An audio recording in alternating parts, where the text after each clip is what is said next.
வணக்கம். தமிழக மகளிர் உரிமை மீட்பு பயணம் என்ற இந்த நிகழ்ச்சி கடந்த 3 மாதங்களாக நாங்கள் சென்னையில் துவக்கி காஞ்சிபுரத்தில் அந்த நிகழ்ச்சியை முதல் நிகழ்ச்சியாக துவக்கி இருந்தோம். சென்னையில் ஒரு மாதிரி நிகழ்ச்சி துவக்கி இன்று சென்னையில் வந்து முடிச்சிருக்கிறோம்.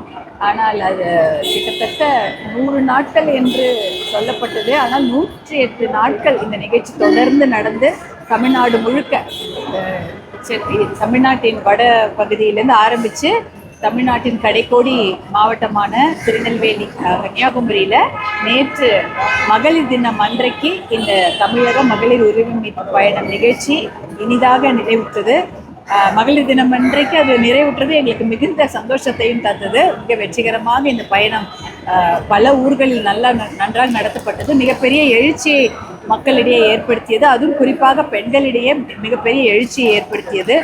ஒரு அருமையான நிகழ்ச்சி. எல்லா மாவட்டத்திலையும் ரொம்ப பிரமாதமாக அதை ஏற்பாடு செய்திருந்தார்கள். அது மட்டும் இல்லாமல் பெண்கள் அதிக அளவில் பங்கேற்று கொண்ட ஒரு வரலாற்று சிறப்புமிக்க நிகழ்ச்சியாக இந்த நிகழ்ச்சி அமைந்தது.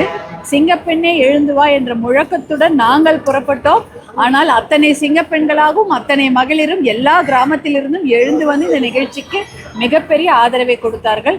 அவர்களுக்கு இந்நேரத்தில் இந்த மனமார்ந்த நன்றியை நான் தெரிவித்துக் கொள்கின்றேன். இந்த நிகழ்ச்சிகளை சிறப்பாக ஏற்பாடு செய்து கொடுத்த பாட்டாளி மக்கள் கட்சி நிர்வாகிகள், மூத்த மகளிர் நிர்வாகிகள், அனைத்து நிலை மகளிர் பொறுப்பாளர்கள் அனைவருக்கும் அந்த நிகழ்ச்சியை வெற்றிகரமாக செய்த அத்தனை மகளிருக்கும் என்னுடைய மனமார்ந்த நன்றியை நேரத்தில் தெரிவித்துக் கொள்கின்றேன். பசுமை தாயகம் சார்பாகவும் பாட்டாளி மக்கள் கட்சியின் அனைத்து நிலை பொறுப்பாளர்களும் இந்த நிகழ்ச்சியை பிரமாதமாக ஏற்பாடு செய்து அதை மேற்பார்வை வேறு செய்து அந்த நிகழ்ச்சியை சிறப்பாக அமைத்து கொடுத்திருக்கிறார்கள்.